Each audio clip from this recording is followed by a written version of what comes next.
সাধুতাই সর্বশ্রেষ্ঠ পন্থা।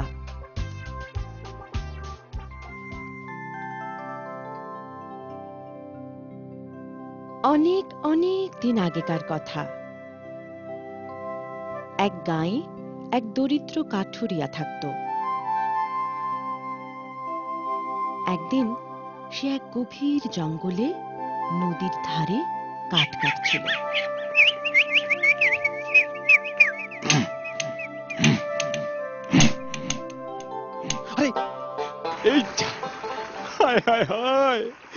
আমার কি সর্বনাশ হলো!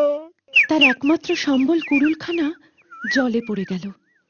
সে মনের দুঃখে নদীর তীরে বসে কাঁদতে লাগলো। আরে কি সর্বনাশ! এবার আমি কাঠ কাটবই বা কি দিয়ে? পেটই বা চলবে কেমন করে? ঈশ্বর, আমার কি ক্ষতি হলো! দরিদ্র কাঠুরিয়ার কান্না শুনে জলদেবতা তার সামনে আবির্ভূত হলেন। তিনি কাঠুরিয়াকে জিজ্ঞেস করলেন, বৎস, কি হয়েছে তোমার? তুমি কাঁদছো কেন? প্রভু, আমি এক দরিদ্র কাঠুরিয়া। আমার একমাত্র সম্বল কুড়ুলটা কাঠ কাটবার সময় হাত থেকে ফসকে নদীর জলে পড়ে গেছে। প্রভু, এখন আমার পেট চলবে কি করে? আচ্ছা আচ্ছা আচ্ছা, এই ব্যাপার। তুমি মন খারাপ করো না, আমি তোমার কুড়ুল আবার ফিরিয়ে দেব। তুমি একটু অপেক্ষা করো। এই বলে জলদেবতা নদীর জলে ডুব দিলেন। জলের তলায় আমি এই কুড়ুলটা পেলাম। এবার দেখো তো, এটাই তোমার হারিয়ে যাওয়া কুড়ুল কিনা? না প্রভু, এটা তো সোনার কুড়ুল। না না না, এটা আমার হারিয়ে যাওয়া কুড়ুল নয়। তুমি আর একটু অপেক্ষা করো।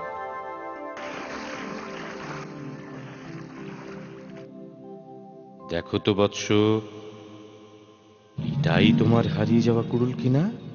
এটা তো রূপোর কুড়ুল। না না না, এটাও আমার নয়। ঠিক আছে ঠিক আছে, তুমি আরেকটু অপেক্ষা করো।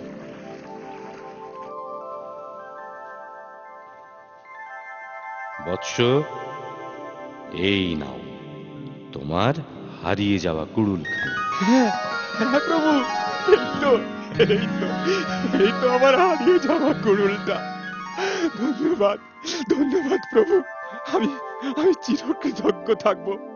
আপনার অশেষ কৃপা। বৎস, আমি তোমার সততায় খুব প্রসন্ন হয়েছি। তোমার সাধুতা আমাকে মুগ্ধ করেছে। এই নাও, এই সোনার ও রূপোর কুড়ুলটাও নাও। আর সহজ সরল কাঠুরিয়া গায়ে ফিরে গিয়ে তার পাড়াপড়শিদের সব বলল।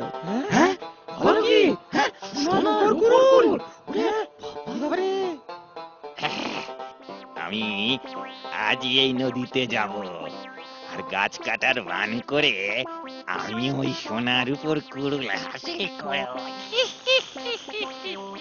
আর সে কাঠুরিয়ার কথা মতো নদীর ধারে একটি গাছ কাটতে লাগলো।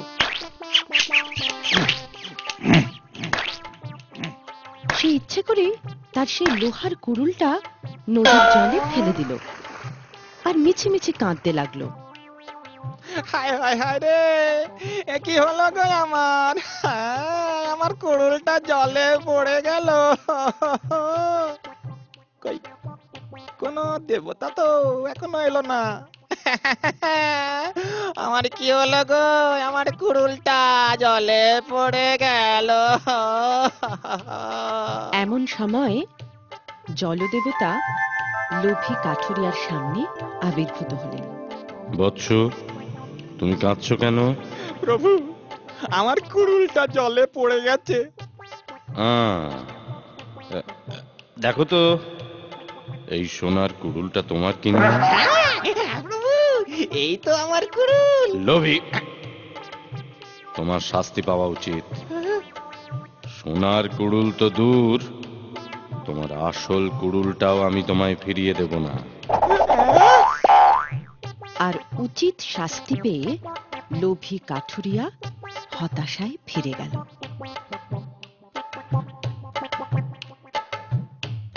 দেবতার কাছ থেকে সৎকর্মের জন্য যেমন পুরস্কার মেলে, কুকর্মের জন্য তেমনি দণ্ডও মেলে।